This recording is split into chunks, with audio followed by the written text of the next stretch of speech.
Are we live? I think we are. Hello, everybody, and welcome back to Red Eagle Politics, where we are late for pretty much every single live stream, but it's been a while. It's been approximately, I believe, around a month since our last stream, maybe 3 weeks since our last live stream.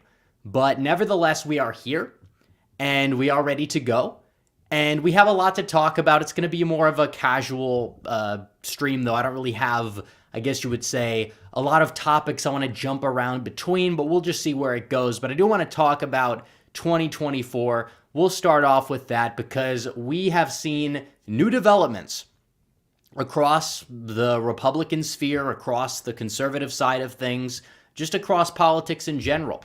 Over the past month or so, with the whole train derailment, you see Donald Trump, he went there. Biden didn't go there. None of the challengers to Donald Trump went there. But Donald Trump himself went there, and he played every, political card correctly. In fact, that was the only criticism of Trump going to East Palestine, or Palestine, whatever you want to pronounce it as.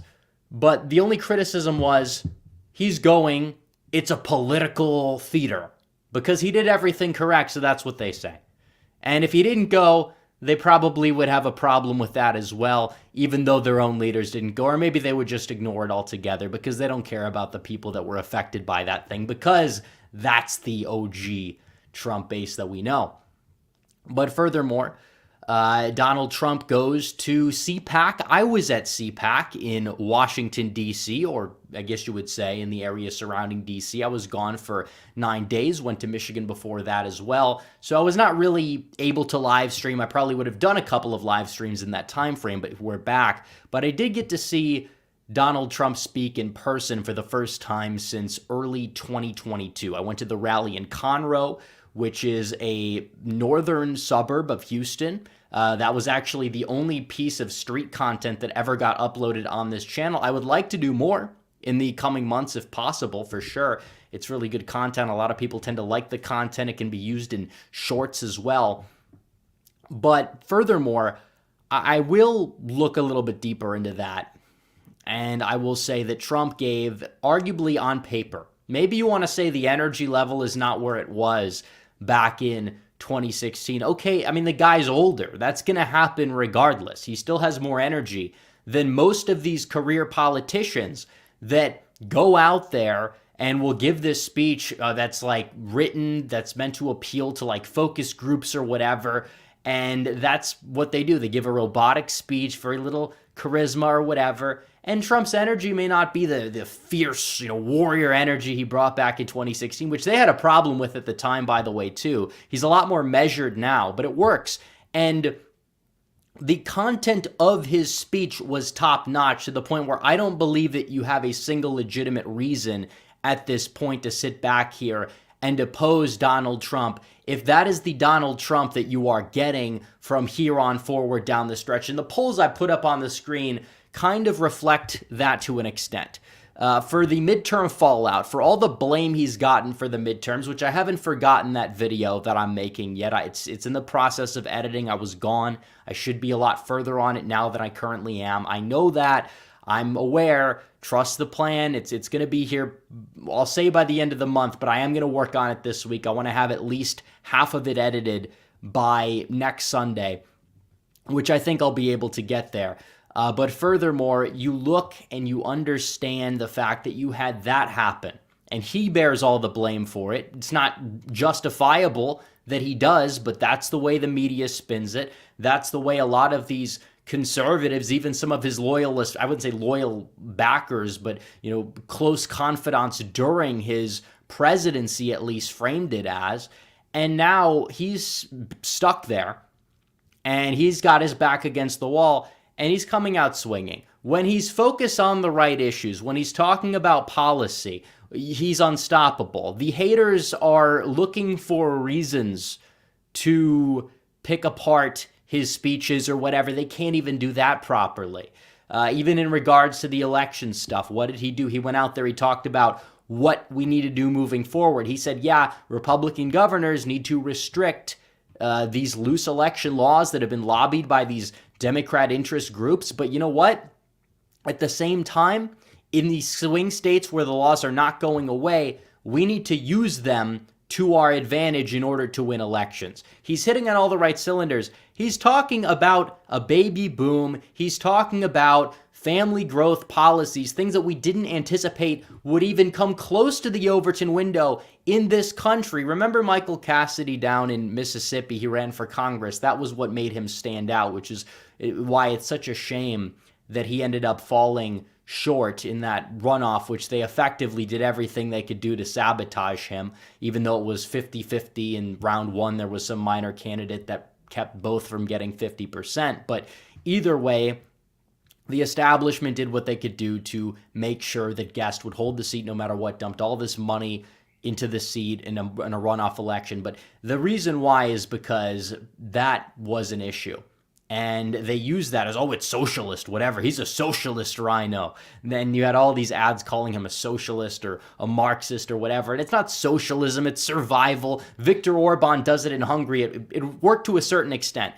Arguably didn't work well enough. There's other factors at play. We know that. Obviously, if you're talking about doing everything you can do to increase the number of families, it's going to have to be a little bit more than just a financial incentive. But it would work wonders here to enact some sort of policy like that. You could start to see the birth rate increase. And obviously, in terms of something like Social Security and all these things, is the pyramid type of plans that the demographic pyramid is going to negatively impact. You could potentially see reversals on that here and there. Obviously, more reform needs to be done, in my opinion. But what can I say? The fact that Trump is talking about pronatalist policies already ahead of 2024 is absolutely huge. And I think that's more than any performative, like anti-woke rhetoric that's been thrown out there by any governor over the past 4 years. I think that that's better than, I think, a lot of Trump's own policy. And is he talking about, oh, the radical socialists? Not in that speech. And I know he's not the one most likely writing all of these speeches. It's really never been that way. I'm not dumb. I know how it works. But whoever is around him is doing the right thing. And he didn't have this during his presidency. The problem was Jared. And the problem was a lot of people around him that were a part of the Bush administration. They now hate him. They're flocking to DeSantis. Whether you want to say DeSantis has done, enough to facilitate their support or to earn their support or whatever, that's neither here nor there.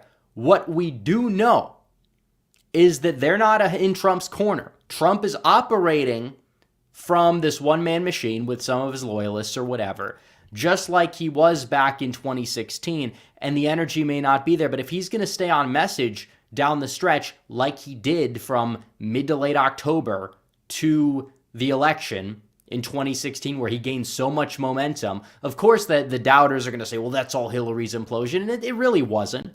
Donald Trump did a great job down the stretch. He was spotless, and he did everything he could do to win. 2020, the campaign was run awfully. He could have easily won if the campaign, and I'm not saying that there wasn't stuff that we're not going to mention here, but what I'm saying is there were a lot of things that were left on the table that should not have been left on the table, and that is very true. So moving forward, 2024, it's coming up.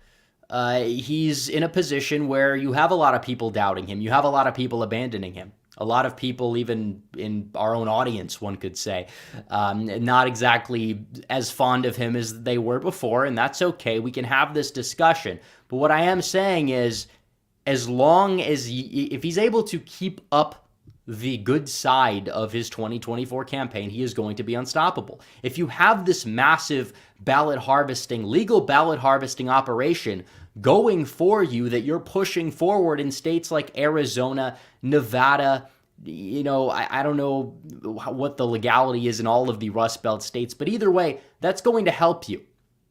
It's going to help you with turnout. It's going to help you get the voters out you need to win, because the math is on our side.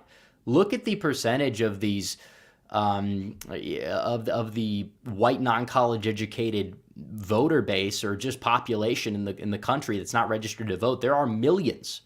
And if you are able to cannibalize your voters early and find enough voters down the stretch, get them to turn out for you for the general election, I think it's going to be a lot easier to win. It is. And people will say, well, it's all Trump's fault because he counter-signaled it in the first place. And it's like, we didn't know, there's a lot we didn't know back then. There was. And a lot of Republicans and establishment Republicans in general, even never Trumpers in California back in 2018, they were the initial ones to be opposed to ballot harvesting. And there's obviously good reason to be opposed to it. But if it is going to be in place and you cannot get rid of it, you are going to have to use that to your advantage in order to win. And I'll say that, and I'll say it again. But you have that. You have these polls. You have a poll that came out of New Hampshire. I don't know if I can pull it up. I want to make sure I can on this live stream real quick. Let me see if I can go to New Hampshire real quick. Okay, we'll talk about that in a second. But, okay, nationwide polling. We'll go down to the statewide polling. New Hampshire, okay, so they don't do it chronologically. So we'll go down to, here we go. He was up in the latest poll 58-17. 58-17 over DeSantis. And New Hampshire's a state that the primary electorate, there's more independents, there's more Democrats crossing over. You're probably not going to have it be Donald Trump's strongest state. He only got like 80-some% there in the primary, like 85, 88, somewhere in that range back in 2020 over the former disgraced governor of Massachusetts, who was more of a libertarian running in the Republican primary. But Trump at 58, DeSantis at 17. The previous poll showed Trump ahead because a lot of statewide polls were showing DeSantis in the lead in some of these statewide primary polls. And what do you see there? He's up by 11. New Hampshire, University of New Hampshire had a poll in January, a couple polls post-midterm, they had DeSantis in the lead. That's gone in the recent polling. Now, polls are off the wall.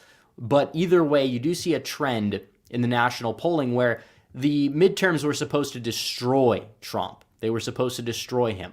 That has not been the case. And if anything, in some of these polls, like Morning Consult, he's gaining. Morning Consult's not a very good poll, but still, compared to the former polls conducted by the same companies, he does tend to be gaining quite a bit compared to where he was at the onset of the year. Now, there are things that need to be addressed about his candidacy and things that, obviously he's going to need to, I guess you would say, be careful about how he navigates things, such as when you attack DeSantis. Are the nicknames going to work? Some nicknames are going to work better than others. There have been polls that show DeSanctimonious is not a very popular nickname. It only makes 5% of the Republican primary electorate look down on DeSantis. A lot of those people answering could already have been, I guess you would say, already anti-DeSantis or whatever. Attacking the governor's record, because a lot of Republican voters like his gubernatorial record. He's done some good things. He's done some things that have been more performative. And I think that that's what Trump is starting to lean into attacking. Less of this off-the-wall type of stuff like, oh, well, he could have been a pedo with these like 17, whatever. Like those attack lines haven't really sticked. And I don't think they make Trump look good. But calling him a globalist, saying at his speech, which he didn't mention DeSantis at all, and I think that was a good thing. But at CPAC in his speech, what he said was, we're never going to go back to the days of the Republican Party controlled by the Bushes, by the donors, by Paul Ryan.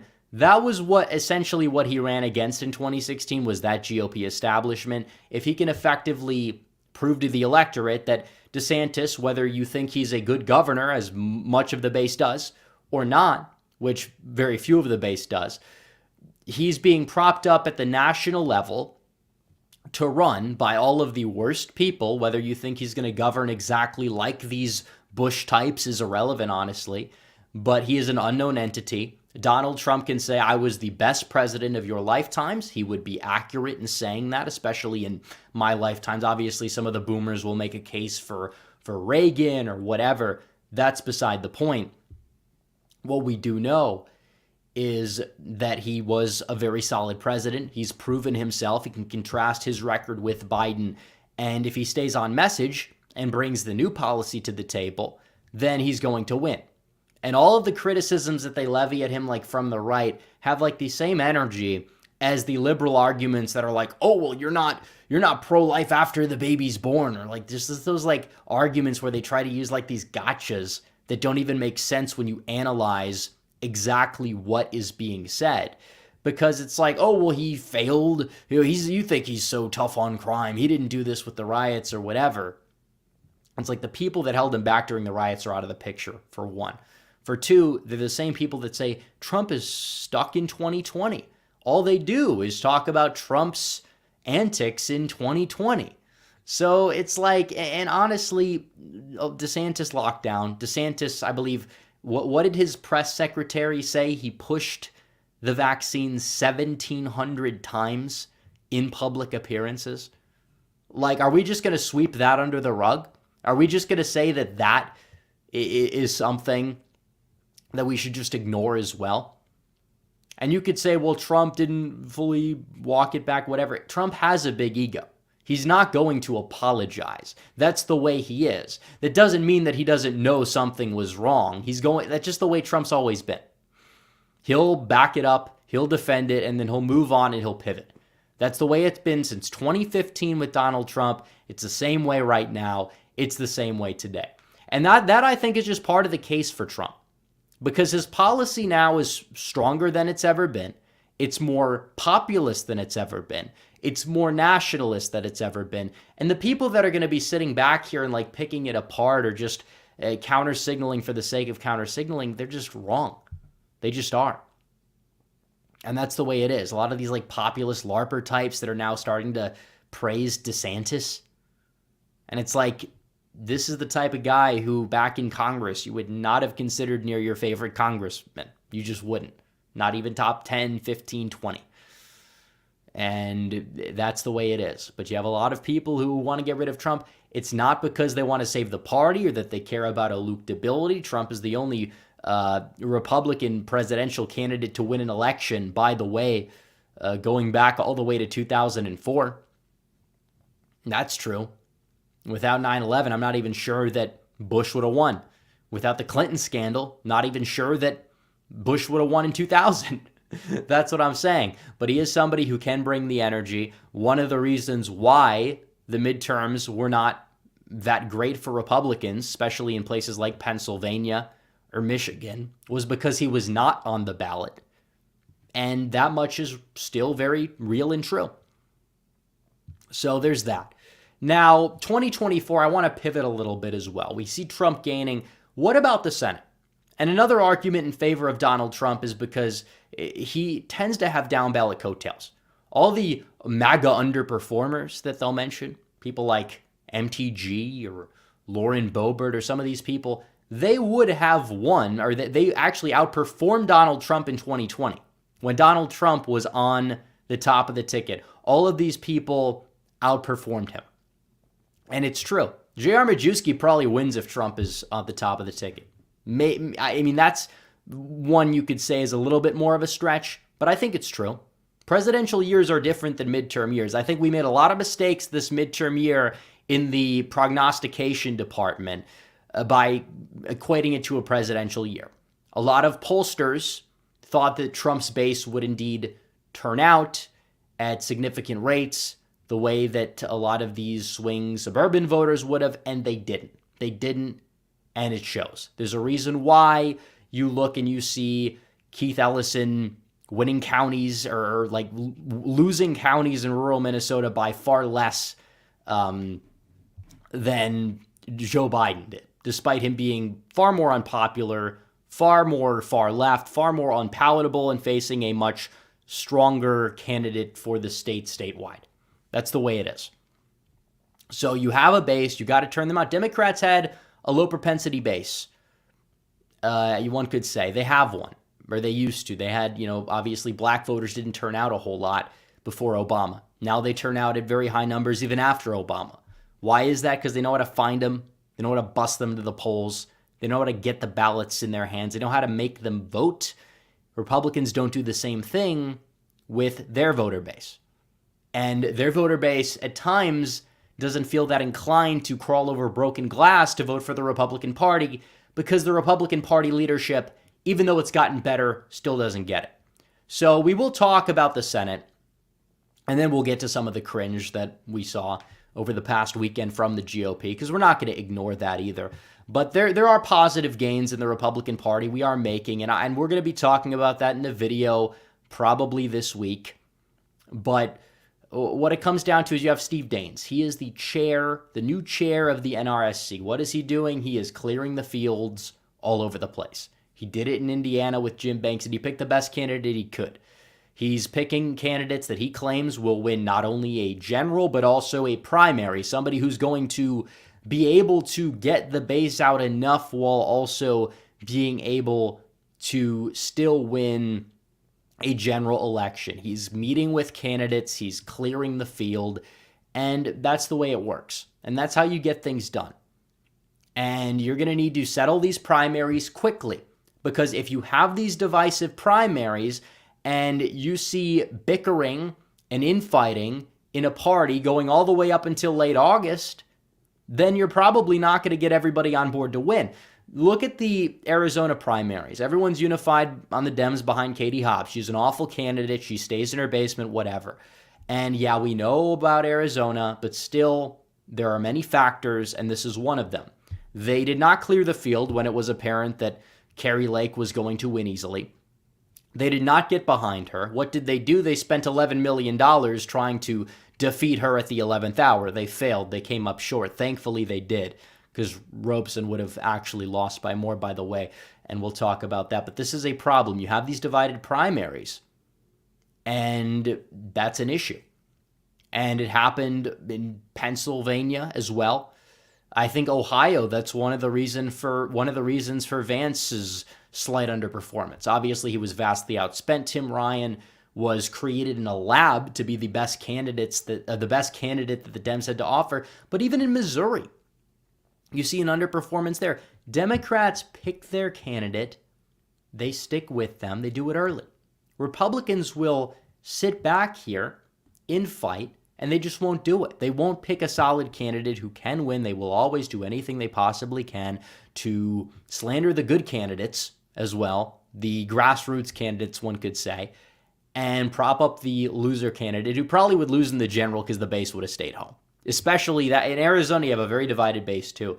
And what I am worried about is Daines meeting with Karen Taylor Robeson, because she may run for Senate. Now, he also has met, I believe, with Kari Lake. He's met with a lot of people. So it's not just like he's only meeting with Robeson, whatever. But she probably would have lost to Hobbs. She's very unlikable. Just because you're establishment doesn't mean that you can win. This is true.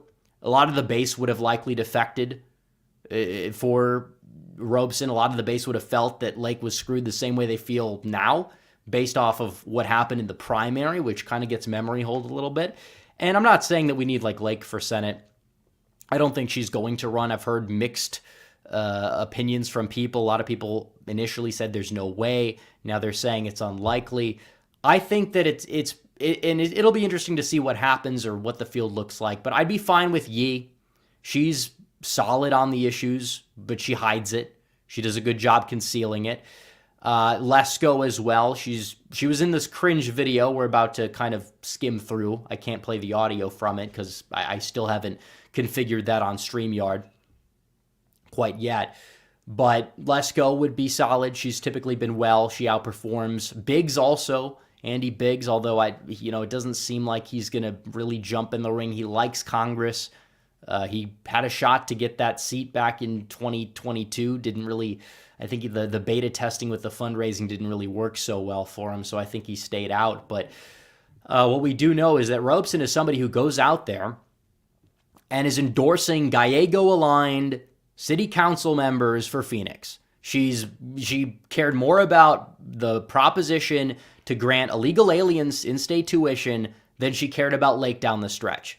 That's your 17,000 right there, aside everything else that may or may not have taken place. We can't comment on that here. But what I will say is she's a disaster. Everybody knows she's a disaster. The people that worked for her knew that she was a disaster. The people before they worked for her were on Twitter supporting Lake and calling her the devil. And now they were propping her up down the stretch because, oh, I got this job at this firm, whatever. Okay, we know who it is. All right, we know who it is. But What I will say is that you got to clear the field, but you have to do it with somebody who's going to be capable of winning and also will get the base out, because Robeson's somebody that constantly stabs the base in the back. People that were doing that in 2022 got destroyed. Even Paul LePage, pivoting to the left on a lot of issues, had his worst performance of all time. And he was somebody who was winning elections. One of them was a split three-way race, but he won an election with a near plurality or a near majority as an incumbent governor when nobody thought he could, because he was just too Trumpian. He was too brash. Trump before Trump. That was 2014. Trump didn't even announce till 2015. But still, that's the way it is. You have to pick somebody who's going to appeal to not just the donor class. You're going to need somebody who's going to be able to get funding, but you're also going to need somebody who can appeal to the voter base, and somebody who's not going to stab them in the back, be solid on the issues, be a solid fit. And Masters might actually be the move, and people are going to look at that and think that I'm crazy. They're going to talk about it on Twitter, tweet about it, try to farm for likes on the election autist side of Twitter. Let them have at it. I don't care. But the reason why I say that is because in a three-way race, 46% may be enough to win. He is the type of person that I feel like can learn from past mistakes. You're going up against Gallego. It doesn't seem like Yee or Lesko are going to throw their hat in the ring. Yee does seem to be the type of person who would not really want Hobbs to fill that replacement slot. And I do think that Masters might be running up against people that might be seen as like a little bit too out there for AZ. People like, I don't know, Rogers or somebody like that for a statewide election, to the point where he can seem like the guy who is like the sane pick or whatever, so he'll get more support, kind of like how Barletta was able to do that, because Barletta lost in 2018 big. A lot of people were calling him far right or whatever in Pennsylvania. Obviously, Casey was an institution. I'm not saying that he was. I'm not saying that didn't play a role in the victory there, that he had by like 15 points or whatever. But I will say that just because you've lost before doesn't mean you can't win again.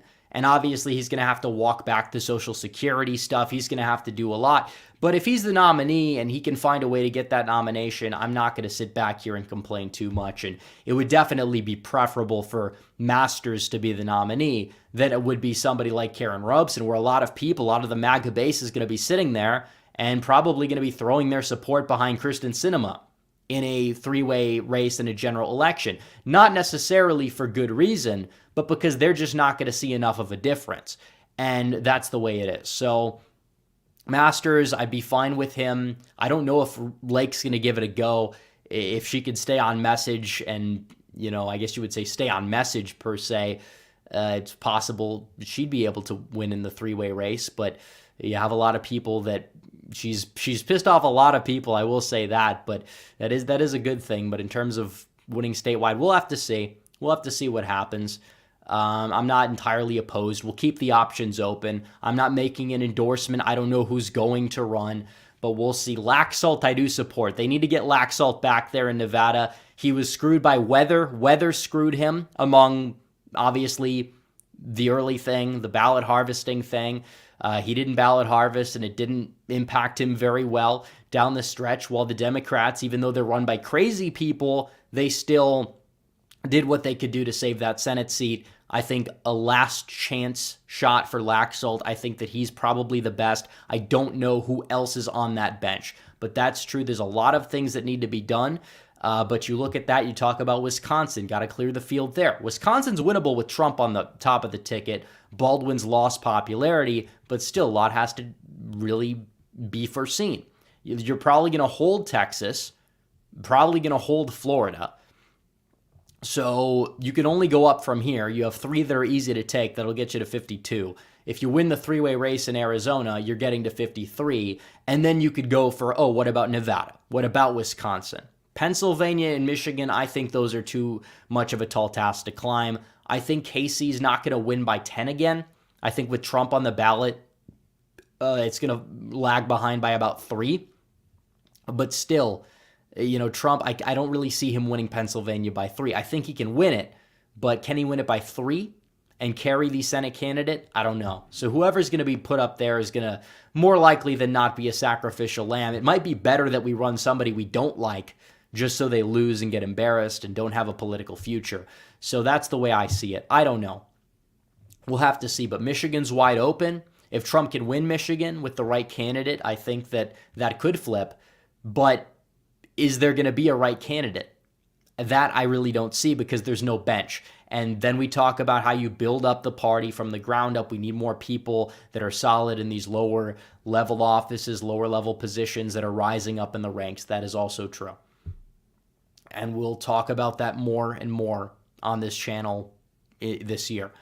But furthermore, the GOP still doesn't get it. You wonder why they don't turn out voters. It's stuff like this. What do they waste their resources on? What do they waste their time and their energy on? Making a video of like 4 of their prominent female congresswomen owning Don Lemon because he said that, Nikki Haley's past her prime. So they're acting like liberals, essentially, from 2016, going down the feminist route and going out there and saying, oh, look, Don Lemon, you're a sexist, whatever. It's like, first of all, that word doesn't exist. There's no such thing as sexism. Let's be real. That's a word that the Marxists have created that we know. They've utilized as a weapon against people who believe in upholding traditional gender roles. It's always been that way, by the way. It's not a real word. It's just one of those words that I didn't even probably hear for the first time until I was like 12 or 13 years old that they throw around, and it sounds absolutely ridiculous because you say something that you know to be common sense and then they'll say, oh, well, this is sexist or whatever. Now, I don't really know what Don Lemon's comments really meant. I don't know what he meant by past their prime, whatever, or what he was talking about. Don Lemon's a moron. Nothing that he says should be taken seriously. He should be laughed at, and you should move on. That's what I say. The fact that he's making fun of Nikki Haley is pretty based on its own. Obviously, he's doing it for liberal reasons, but I mean, if she's getting trashed on CNN, okay, who cares? Good, let her get trashed on CNN. Well, what difference does it make? We don't like her. We don't want her anywhere near the presidency. So that's the way I'm saying it. If he's talking about her ability to have kids, yeah, by the time you're 40, you likely are going to be past your prime because you can't have kids when you're 50 in many cases. But whatever, what can I say? Politically speaking, prime, that varies, one could say. But still, they're like saying, oh, I'm in my prime. It's like, what is this nonsense? It's like a BuzzFeed video from 2015. You think this is winning over the disaffected white men in Wisconsin or Michigan or Pennsylvania? No, this doesn't appeal to anybody except people who are terminally online, who have profile pictures of establishment politicians with laser eyes that are like, oh, look, we're owning the libs. Just stop. Just please. It's dumb. It's cringe-worthy. And you're not adding to your base. You're just not. I mean, like, well, who does this appeal to? Like, they act like feminists to try to appeal to suburban women, and then they keep doing worse with suburban women. It's like you cannot out-woke the left and have it work out for you. It's never been that way. They've never been able to do it successfully. They're never going to be able to do it successfully. Even on something like critical race theory, if your first takeaway is, well, it's gonna teach people to be victims or whatever, it's like, okay, maybe there's some truth to that. But still, the number one problem is that it teaches people to hate white people, to hate the history and founding of this country. That's the number one takeaway from it. And that must be the number one takeaway. Not even this whole, oh, well, it's like racist against Asian people. It's like, technically, like, affirmative action does negatively impact Asians in many cases. That part is true. But still, the majority of the base is not Asian in the Republican Party. It's not. Obviously, we have some, but the majority of the base is white. It obviously impacts white. So if you're talking about college admissions, you can maybe throw that in there every once in a while as a throwaway. But that's not the point. The focus is all out of whack with a lot of these people, and they think caving's going to grow the base or it's going to grow the coalition. It's not going to. It's really not. Like, you already, like with Trump in 2016, you already saw gains with minorities. He didn't pander really at all. when he did talk about, the black outreach, I guess you would say, he talked about being tougher on crime. And then in 2020, the black outreach was about being weak on crime. Now it seems like he's going back to that. No platinum plan, none of this stuff that doesn't really add to the coalition. Like, it doesn't. Okay, he pardoned some rappers. Now he has some cultural support and influence. He's got DaBaby's endorsement. Okay. Well, 2024, fine. He has that. Good. Whatever. But that's as far as it'll go. And that's the end of it. And getting the DaBaby endorsement probably does appeal to more white Zoomers than it does actual 50-year-old black people that have an increased voter turnout rate since the 2000s. So you're not really adding much with certain voters. There's certain policies that you would have to concede on. And even then, it would not matter whatsoever. I mean, look at the 2008 South Carolina Senate race. Bob Conley, the Democrat there, he was Trump 100% through and through, ran against Lindsey Graham. We know about him, weak rhino. He was endorsed by even some black Democrat officials like Clyburn in that election. But still, who won the black vote? 70-30, it was Conley, who didn't even really run much of a campaign and was very, very pro-Trumpian in nature, one could say, especially for back then in South Carolina. You look at his policy platform, what's really the difference with him and Trump? He wants to end the forever wars. He wanted protectionist trade policies. He wanted to build I think he called it the border fence. But still, it's interesting. But we'll get to Super Chats now, because I've been going for 37 minutes, and we've done a monologue here. So I guess it was a little bit less of a free-for-all than I thought it would be. But now we get to the fun part. We get to the Super Chats, and we will go from here. So we're going to pull them up. Let's see if I can hopefully put them on the screen for you guys, and we'll go from there. So let's see. Doesn't seem like Okay, here we go. Belle Figor says, "Hi, Rep, it's me, 07. Yes, apparently it is.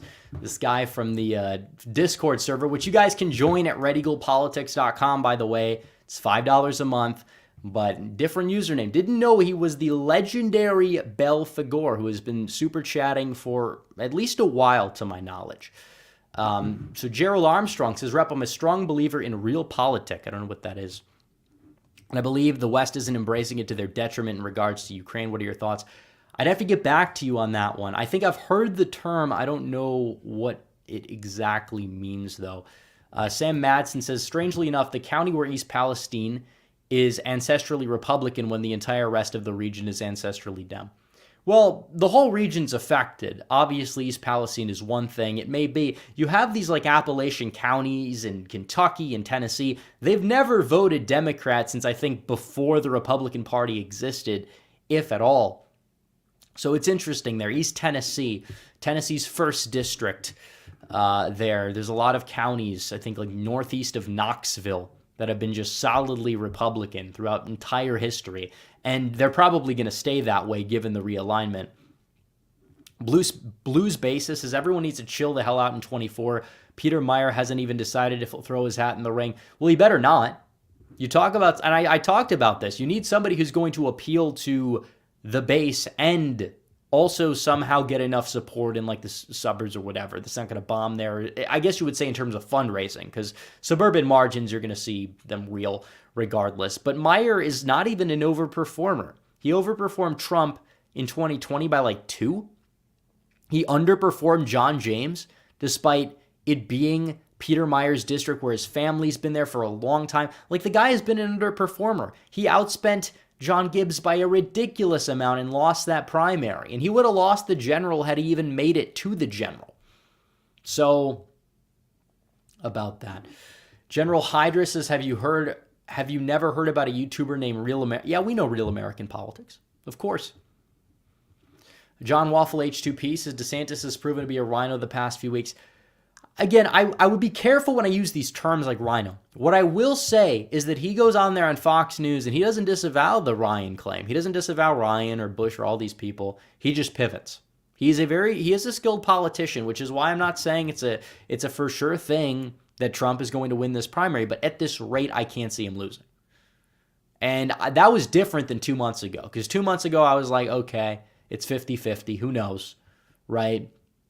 But now with Trump, if he could stay on message, less of the Truth Social stuff at 4 a.m., whatever, but nobody sees that anyways. That's the thing. The only people that do are the extreme election autists on Twitter. So, like, we'll see. Joshua I don't know how to pronounce it. Zakel or whatever. I don't know how to pronounce it. I apologize. But thoughts on Tucker's text saying he hates Trump? I don't know. That could be an entire fabrication for all we know. I will say that it's possible that it was spur of the moment, rage at 2 a.m. He was golfing with the guy last year. Some people might say I'm coping, but even if there is this, schism, both are pivotal, both are important, both do great work. I saw Tucker on the Nelk podcast yesterday. He did a great job. Some people might have a problem with him defending nicotine as like a miracle drug or whatever he was doing, but either way, good content. I like Tucker a lot. I like Trump a lot. I think they both have their important roles. If Tucker wanted to run for political office in the future, it's very possible that, or even probable, that he would have my support. But in terms of that little schism, I don't know. They've been friends. They've been golfing recently, much sooner than when those text messages supposedly were from. So it is what it is. I mean, there was always that little rift with Sidney Powell and all those people. And I sided with Tucker against her because I knew that she was not going to provide anything. Some of my own audience didn't like that. But it turns out that Tucker was vindicated on her. So, yeah. Rodney Benfield, thanks for the 3. Let's see. Don't want to miss any member chats as well. Doesn't really seem like we have any. Polite Rude Guy says, Trump 2024 only, DeSantis is deep state. Well, he's being funded by the rhinos that are. And is he exactly like this really bad guy? I don't know. I think he's very opportunistic, though. I think he's somebody who has always vied for higher political office. He's somebody who ran for that Senate seat back in 2016. The second Rubio said he wasn't going to run. And then Rubio decided to jump in. He jumped out. Then he ran for governor. And he's always been seeking higher office. He was in Congress even before that. He has that, I guess you'd say, resume. Harvard, Yale Law, whatever. He has that resume that we consistently see of a lot of these people. I'm not saying there's anything wrong with going to a prestigious school or bettering your life, but he has that resume that the Bush types or the Clintons, Obama, whatever, he has the same type of resume. So could he be different? I think he'd be better than all of those, but he's still funded by them. When push comes to shove, he's not going to be as good as the proven product. And as long as Trump can prove that he's still that guy, DeSantis, he's just a go-along status quo. If Trump can mold the status quo and he can go out there for 4 years and take a hammer to that supposed deep state, then, yeah, a more politician type can lead the party in the future and it'd be better. But I think that it's going to take a lot more than that. I think you're going to need somebody who's a little bit more of a warrior. And I think that DeSantis is somebody who has done a decent job here and there as governor, but at the same time, it doesn't mean he's going to do the same as president, or it doesn't mean that those issues are the same, and it's a whole different ballgame. Trump's already been there. We know what Trump's like, and there were flaws, but it seems, given how his campaign has been run so far, seems like he's willing to correct them, even if he's not willing to, go out there and apologize and grovel, because he doesn't do that. Apology is a sign of weakness in many cases, and I think Trump knows that. He lives by that mantra. It is a sign of weakness. It doesn't mean you can't say you're sorry when you bump somebody in line for, I don't know where you would be, but apologizing or trying to go back. No, you have to double down here and there, but you can also pivot. It's like with the whole, I guess you would say what did Trump do with the whole birther comments? What did he do? He just said, it's irrelevant. I don't talk about it anymore. And yeah, he may have to do the same thing with some other stuff, but yeah, you handle what is in front of you, and you don't grovel to the people that hate you and want you gone because you pose a threat to their order. And that's what I think the appeal of somebody like a Trumpian figure is like to begin with. John Cordisco says, 2016 Trump won as an outsider, 2020 lost his way, 2024 run as an outsider. Remember, only 2 people have become president that were elected officials from Washington, Kennedy and Obama. I believe you mean senators. I mean, nobody else was a representative. I don't know. Is that even true? I think Bush was. Bush was a congressman before he was a VP. First Bush, not second Bush. Second Bush was governor. But what I will say is I don't really care about that historical stuff. It's happened before in terms of like, oh, you've never had a person like this. Like, you've never had a person who was not like military or in office in any capacity until Trump came along. Now the door's wide open for outsiders in politics. So he really broke that dam back in 2016. Sam Madsen said instead of 15-5, what would Mastriano and Oz have lost by if Trump was on the ballot? Well, I think with Oz, he may have won. Assuming that Trump like barely wins or loses, I think Oz would get the down ballot splitters regardless. I think he would have beaten Fetterman despite being viewed as a carpetbagger by a lot of people, including some rural Trump voters. I think Mastriano probably falls behind Trump especially with the lack of funding, but not by 10, maybe by 5, the same way that the AG candidate who was underfunded that lost to Shapiro in 2020 fell behind by. But who knows? Who really knows? It's funny because the counties where Mastriano did the best relative to Trump were the counties that Oz actually did better than Trump in. So there is kind of a disconnect there with base turnout. Obviously, it was a double-edged sword. Mastriano was not funded. He was outspent 41-1, and the campaign didn't fully run a campaign that was orthodox at all in order to have this tendency to stand a fighting chance past July. But Oz didn't really inspire turnout either in these rural areas that the voters would have come out for Mastriano and maybe somebody that was a little more proven because of the fact that he had a lot of past liberal stances. And then again, you have this divided primary. McCormick grifts, and then he's nowhere to be found. Would have done very similar to Oz, if not even worse. And then you have Barnett, who doesn't even endorse Dr. Oz and is not a team player. So, yeah, you have a problem. And Oz is somebody who maybe should not have been that candidate because of that. But at the same time, when you have that much of a lag, I don't think anyone was winning that Senate seat.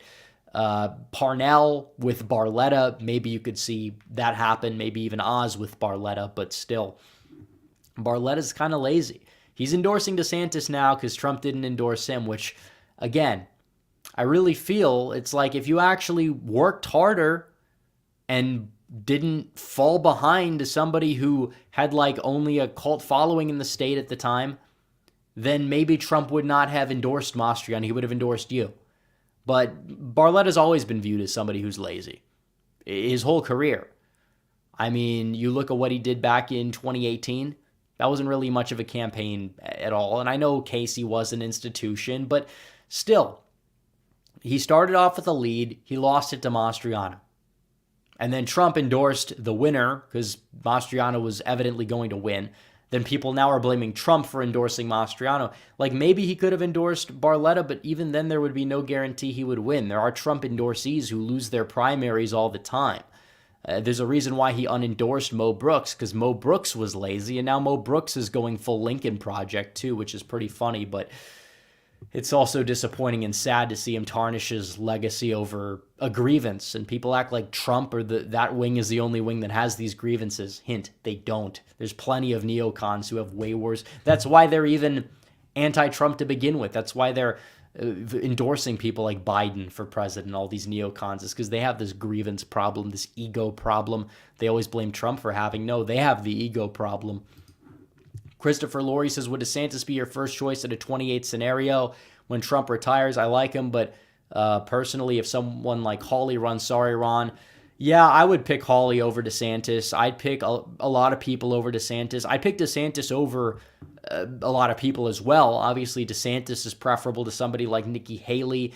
And if he was like the most based person in the primary, which would probably be a disappointing field if that was the case, then he's probably not going to have as many awful cringe supporters, and that may be true, but still, I mean, I don't know. You have a lot of issues there, but these are good questions, productive questions. But it would really depend on a lot of factors. It's a shame that Lake lost in with the whole 2022 thing. It's a shame that she's not governor right now. And she would have been a viable, and she may find a way to be. Who really knows? Who knows? We'll see how resilient her political prospects will be. A lot of people are writing her off. We'll see if she writes back. But, all right, let's see. More super chats. Do we have any more here? Let's see. Doesn't seem like we... Okay, Alex P. says, how likely do you think it's that Biden will be impeached? I don't know, and I don't care. He's not going to be removed. What will it do? It'll be like a symbolic thing. Like, I guess if he does something very egregious, he will be impeached. And I would vote to do so, but he's not going to be removed. And even if he would, Kamala Harris would be the president. And Biden, we'll see if he'll be even running in 24. I think he will. They will prop him up because I think that they know he's still their best chance to win, which basically speaks volumes to how awful their bench is, at least right now. Obviously, 2028, you'll see people like Ossoff and Shapiro and Whitmer start to be thrown around. But until then, it's like Biden is their best bet. If Kamala is the nominee, it's going to be a bloodbath. If Kamala is the nominee, I'd be a lot more enthusiastic about Republican chances than I am right now. I will say that much because she's just super unlikable. Mr. Jimmy says 2024 electoral map if a mini recession happens. Well, yeah, you have problems with the banks right now, similar to 2008 from what we see. And if you do have another recession, which again, you should put your stocks in Noble Gold, redeaglegold.com, shameless plug, then it's probably going to get harder for Biden. But you have a lot of people that'll still vote for him no matter what. You have a lot of people that are going to be voting because the election system will find them. They'll harvest whatever. That's how the midterms were a lot better for Democrats than they should have been. Republicans don't do it, they lose. You see more videos like this one right here. That's all they have to offer. And obviously that's changing. We're making progress. I mean, we went from picking between McCain and Romney, two of the most notorious rhinos in the Republican Party today, to picking between Trump and DeSantis, who is widely viewed to be the best governor in the country by a lot of people, was a Tea Party congressman, whatever. And obviously there are flaws with him, and there's a reason why I'm not choosing him over Trump.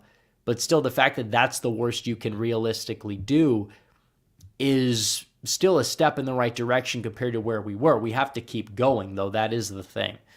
And it's like they still want the old GOP back. They still view DeSantis as this pivot vehicle. Oh, he'll get out enough of Trump supporters to vote for him in a general. So he's viable. Not saying he's going to win, but he's viable. But still, they can insert here and there their own Bush acolytes in his administration, even more so than they did with Trump, because they did a lot with Trump, and they did a lot to castrate his true power in the administration or his true policy. They diluted it. They watered it down. They redefined Trumpism, and that's a problem, but we're defining it back to what it was slowly, but we're getting there. 512 live viewers. Based Alaskan, and by the way, like and subscribe if you haven't yet. But Based Alaskan says, yes, I have no faith. My district and state GOP are run by boomers and fake GOPers. Boomers never learn lessons and don't know how to be. And it's not all boomers. We do the best we can to train the boomers here. But a lot of people at the grassroots level just don't get it. You need more intelligent minds involved that know what they're doing, that know what they're talking about, and then go from there. We do have a member chat. American Predictions says, everyone in Wisconsin, vote for Dan Kelly on April 4th. We need this seat to keep a conservative majority. Yeah, that's another thing. Watch the last video, by the way. Not a lot of people saw it, but they should. It's very pivotal. You have a very important state Supreme Court on the verge of flipping to the left, and you got to do what you got to do. Support Daniel Kelly. Vote for him if you're in Wisconsin. Get other people to vote for him as well. If you're not, donate to him and make sure that he has enough down the stretch and go from there. Gerald Armstrong says real politics is more of a pragmatic style of politics than a moral or ideological. Well, I'll look into it. thanks for the input, but I'll look into it. Benson X says, I support Trump, but we need to hold him accountable. No blind support for any candidate. I'm worried he will be simping for Haley or Stefanik. Yeah, I'm not really worried about Haley, but I am very worried about Stefanik. I'm not happy about this, and I think that you can see it on the screen right now, but yeah, no, that would be a disaster. The VP picks, listen, I already have kind of agreed that the VP is going to suck. I'm well aware. You're not going to see a really based or solid VP. I don't like, again, the feminist, streak that he's been having lately. It's like, no, don't put a woman there for the sake of having a woman. The Dems were doing that. The Dems were doing that with their people. They made everybody pledge that they'd pick a woman if they're a man for VP. That's what they did. They made sure of it. And Trump, ceding into that, making himself pick a woman to replace Ruth on the court. It's like, yeah, no, we need the best person for the job. That's what we need. That's what we need. We need strong leadership. That's what we need. We need strong leadership. If you can get that in a female VP candidate, whatever. But at the same time, you're going to need somebody who's going to add something to the ticket other than, oh, they have a vagina. Because that's not really any worth to a presidential ticket. It's not. You're not picking somebody to bear children. You're picking somebody to help you run a country and maybe take over if things get tough for you. And maybe that person could be a woman. Maybe it could be Reynolds out of Iowa. A lot of people, Lake won the straw poll. That's a little bit of a controversial take. I did a video analyzing that on my website on redeaglepolitics.com, but I will say that it has to be something other than, oh, this person is a woman or this person is black or Hispanic or whatever. No, you need the best person for the job. We don't have time to play these liberal games with affirmative action and then also criticize affirmative action in the next sentence or CRT, because that's the CRT mindset. So I don't know what Trump is going to do there. But I understand the appeal factor. You want somebody who's going to expand the coalition, but I don't think picking a woman is necessarily going to help you among women. Did Palin really help McCain among women? No, Palin helped with rural turnout and maybe save states like Missouri and the Dakotas and Alaska from going Democrat. Like that's what Palin was useful for. And she also kind of did spark the Tea Party edge that one could say somehow morphed into Trumpism in one way or another. But that's about it. The Jaded Kriegsman says, is it that DeSantis is a rhino or that the rhinos prefer him to Trump? Personally, I don't have a lot of faith we'll still be a united country by the time he runs at 28. Well, I don't think the country is going anywhere. The left thrives off of incrementalism. Obviously, if it was getting worse and plunging out of control, we wouldn't be looking back to 2020 as, oh, that time was out of control. Even though culturally, slowly, we are still getting more woke. We're getting worse in that regard. But I think that he's a part of the establishment to a large degree. That doesn't necessarily make one a full-on rhino, but the rhinos definitely prefer him because he's more establishment friendly. And he is a career politician. He's going to have to rely on outside of Florida money to get elected nationwide. They'll give it to him so long as they know that he's their guy. And that's an issue. And we saw a lot of problems with Trump's administration that I've criticized because unlike the people on, like I said, the electoral autist side of Twitter, I'm not a cultist or whatever they will say. But I will say that you're going to see that on steroids, and it's going to disappoint a lot of people, and it's going to be done under the guise of, oh, it's competency, and that's an issue. Lifo Foley says apparently Iowa's considering banning same-sex marriage. I think they're putting it up to a referendum of sorts. I don't think they can actually go out of their way to ban it because of the court ruling. They're going to need another court case to overrun that, but it will be interesting to see what happens there. It really will be. A lot of people just don't care. But again, we said that with weed, and look what happened in Oklahoma. Look what happened in Arkansas there. But I don't know which one is more like universally liked or popular. Who knows? Tomas Garcia Alvarez says, do you think Trump will be disadvantaged because the GOP establishment will intentionally ensure he loses and DeSantis wins the primary, like DNC sabotaging Sanders? No, I don't think that he's going to lose a primary. There is a disadvantage. He's going to have it rougher than he had it in 2020. Maybe you could even say on par with 2016, but I don't fully see it, him losing the primary necessarily. Gerald Armstrong says, Biden-Fetterman 24, it's a no-brainer. Thanks for the super chat, although I've heard that before. It's on T-shirts. It was all over, like 5 to 10 people at CPAC were wearing that one.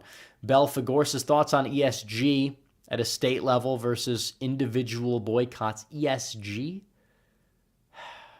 The acronym is flying over my head right now. I know that term. I know what it stands for. I just can't piece it all together right now at 11:20 p.m. But put it in regular chat. You don't have to send another super chat. I'll look for it. Garrett Vranikar says, what are your thoughts on Scott Perry? Do you think he could beat Bob Casey? I think he'd stand a fighting chance. I like Scott Perry a lot. He's had a couple iffy votes over the past Congress, but I mean, compared to other people in the state, he may be the best that really can be done there, honestly. But, environmental social governance. Okay. Yeah, no, that's an issue. That's the WEF stuff. That's the issue. No, we're not a fan of that. At a state level versus individual, I don't even know what that would entail. But no, got to stay away from that. Stay away from the eco-authoritarianism coming from the establishment. John Cordisco says, what I meant is that the Dems have no outsider that can run. Trump really is still the outsider. In reality, his message of late is still an outsider smart. Yeah, his messaging has been good. He's got to stick with the messaging, stay on message, and then, yeah, he's got a good chance, assuming you have this ballot operation going the way the Dems do.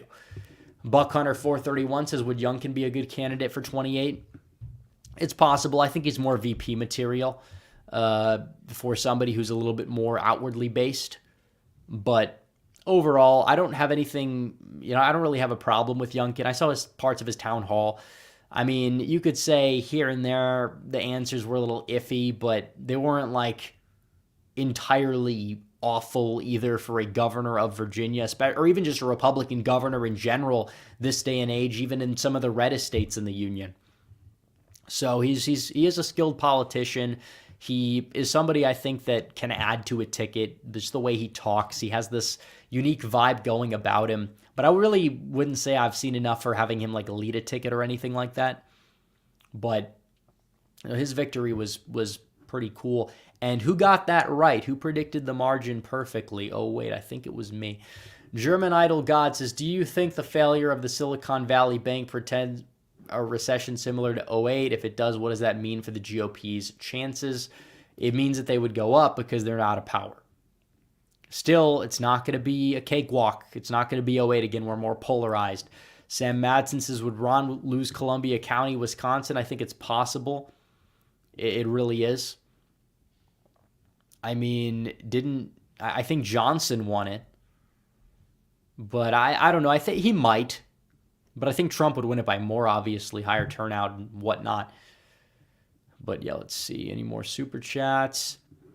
Christopher Laurie says, honestly, I have more faith in Nevada becoming red than Arizona. That is also true. Speaking of Nevada, do you think Lombardo will do anything to make it more red? Probably not without the legislature, but he's better than Sisolak. But even then, he's a little iffy here and there. He is. But people like him. He won. He beat an incumbent governor. Like, I think we really overestimated the chances that it would, take to take down incumbent governors. All incumbent governors won, to my knowledge. Or pretty much all of them won. Except Sisolak. Republican or Democrat. And Laura Kelly got by, which is why I'm very black-pilled on the prospects of taking out somebody like Andy Beshear, because his approval rating, even though he's in a deep red state, it's sizable, which should scare you. And I think it'll be close, but I do think he's favored right now. Garrett Vraincar said, do you think Democrats might want to replace Fetterman? I think they might want Wolf to replace him. I don't know.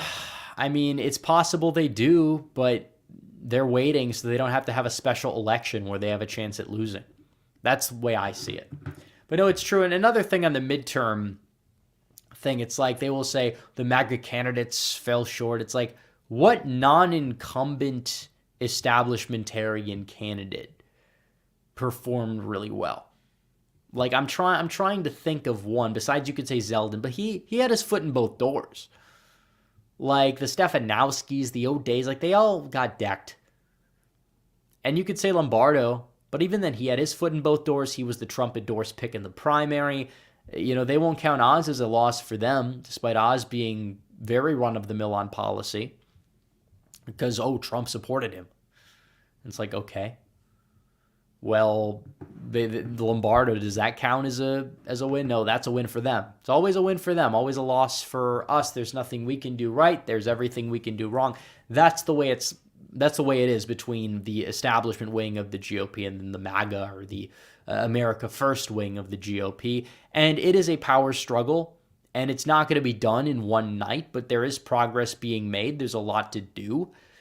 But, you can't throw in the towel. You have to keep going. I could give up. I could just go back and, live a normal life or whatever and just not think about politics. But I really don't think that's the right move. I really don't.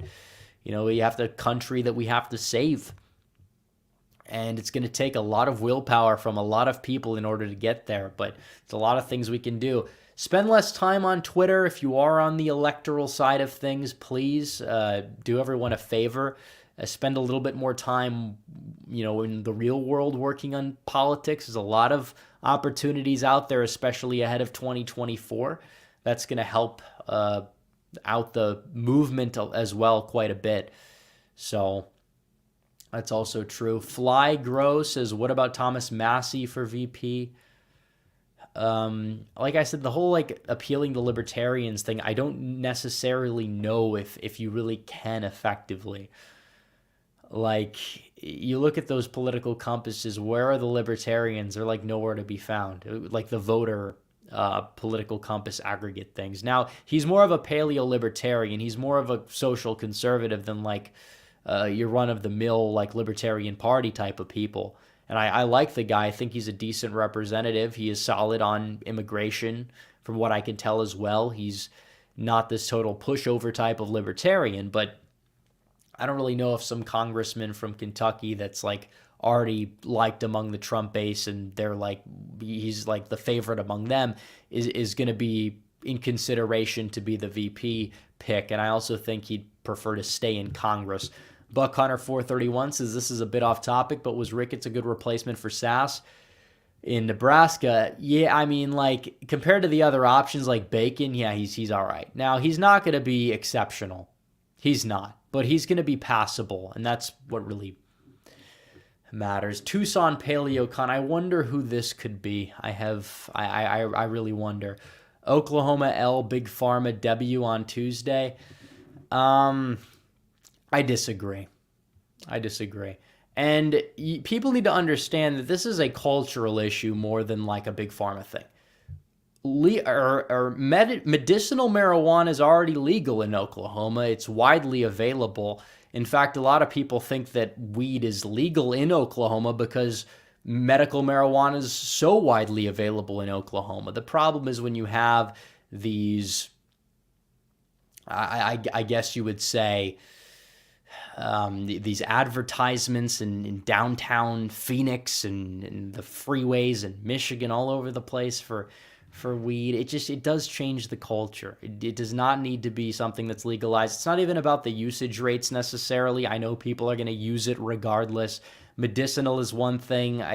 Restrict its commercialization or whatever, but we'll see. But no, I don't think med cards are hard. From what I can tell, they're not very hard to get. If anything, they're a little bit too easy to get. But what can I say? All right, let's see. Any more super chats? This will be the last call. We'll end the stream otherwise, but it's been a very good stream. I hope to stream more, 2 to 3 times a week. Ideally 2 to 3 times a week, and we'll go from there because it has been a while. There is a lot to talk about that we don't really get to cover in depth or in full in the main channel. I post my videos. We really don't get to have this conversation with the audience, whether people agree. I'm sure most people do, but we also have people who don't agree all the time, and that's okay. Obviously, usually they're wrong, but we'll have the conversation. We'll see what the whole main point of the argument is. But either way, in terms of the video that I made, and some people were mad, some people disliked the video. It was 95% instead of 98 or 99, what it usually is, to dislike. But it's the whole point of the video wasn't even that it was an anti-weed video or anything. The whole point of the video was that a conservative referendum won that you wouldn't anticipate to win by that margin because of conservatives using the electoral system to their advantage. That was my point, and that's good that happened. That's good. So, yeah. Garrett Vranikar said, to get involved in politics, you can find local Republican committees, join and go to monthly meetings, and you inflate your state and throw your support behind genuine candidates. Yeah, genuine candidates, also people that are viable as well. I think that's important. And you have a lot of people that they get involved, they run for governor, they get 2% in the primary, they're so based. And it's okay, you could have ran for state representative and you could have worked your way up in the party, and it would have taken you quite some time. So who knows? All right, we have a lot to unpack in future streams regarding involvement, I guess you would say. But yeah, this is true. Rep haters have never been to the gym. That's another thing that's true. And I tweeted it out today. And then their replies weren't even denying it. Their replies were oh, well, your predictions are bad or whatever. It's okay. Well, the point is that a lot of these people that talk trash, they're not even in good physical shape. You need to be able to bench your body weight. You need to be able to be in tip-top shape. People 200, 300 years ago, they didn't even know what bench pressing was, but they could easily bench press their body weight at least once. A lot of people on social media can't, and I'm not the strongest guy ever. I'm not going to say that I am because that would be disingenuous, but compared to a lot of these people that talk a lot of trash, it's you got to be kidding me. Go live a normal life. Stop spending so much time tweeting. You see some of these people, they have 150,000 tweets and their account's a year old. It's how does that even happen? How is that even possible? You got to do what you got to do. And to be successful, to be normal, to just live a normal life and not be so hyper obsessed with, oh, this guy's endorsing this candidate or whatever. I mean, that's important. I'm not saying it's not. Obviously, you should tune in. You should watch the videos. A lot of good normal people do. Even a lot of good normal people have Twitter accounts, but they're not terminally online 24 hours a day, logging people that agree with them 85% of the time just because they happen to be more of an actual conservative. That's the take, and that is true. So what can I say? And in terms of the predictions, these were the same people predicting all the people that I predicted to win, predicting all the people that I predicted to lose to win, probably actually more bullish than my predictions. But that gets swept under the rug. Now they're back to primary mode where it's I was right, you were wrong. It's my party now, and it's no, it's not. It's true. Brando Commando says, cheers for the 414 Hype House of Milwaukee. Anyone in Wisconsin you think could defeat Baldwin? Well, if we could win the state by 2 to 3, I think, yeah. I think people like Gallagher could do it. Duffy, Sean Duffy, Tom Tiffany could do it. There's a lot of people that could do it that are in the running. I don't want to run Scott Walker. I don't want to run all these people that are relics of the past because you think they're going to be electoral juggernauts. Look at 2012. Obviously, yeah, I know that the state was different back then, but you look at somebody like, what was the guy's name? Tommy Thompson, and then he ran. And then he got decked by, I think, more than Romney got decked by against Baldwin back in 2012. And it's okay, Well, you need somebody who's active in the party, somebody that's actually doing stuff. Avoid previous losers. Tim Michels was a bad choice in retrospect. I regret supporting him. I'm not going to say that Kleefisch was like a whole lot better of like an electoral juggernaut, but Michels was lazy, did not run a good campaign. He should not have gotten Trump's endorsement, should not have gotten my endorsement either, for the record, but I think we really didn't fully know how it would pan out. But I don't like running past losers, and I may make an exception here and there, and I know that. And it's different if they're running for a lower office or if they're jumping in a very different national environment. But you underperform Bush in Wisconsin by 10. You have no business heading a ticket against an incumbent governor. That's the way I see it. And he was not popular among the voters that he needed to turn out to win. And that much is true. That's very true. So, all right, guys, I think we're going to end it here. I appreciate everyone for tuning in. Make sure you like the stream before you go, subscribe before you go, hit the bell before you go. And I will see you guys this week in videos and live streams. So, anyways, guys, thanks for watching. Red Eagle out.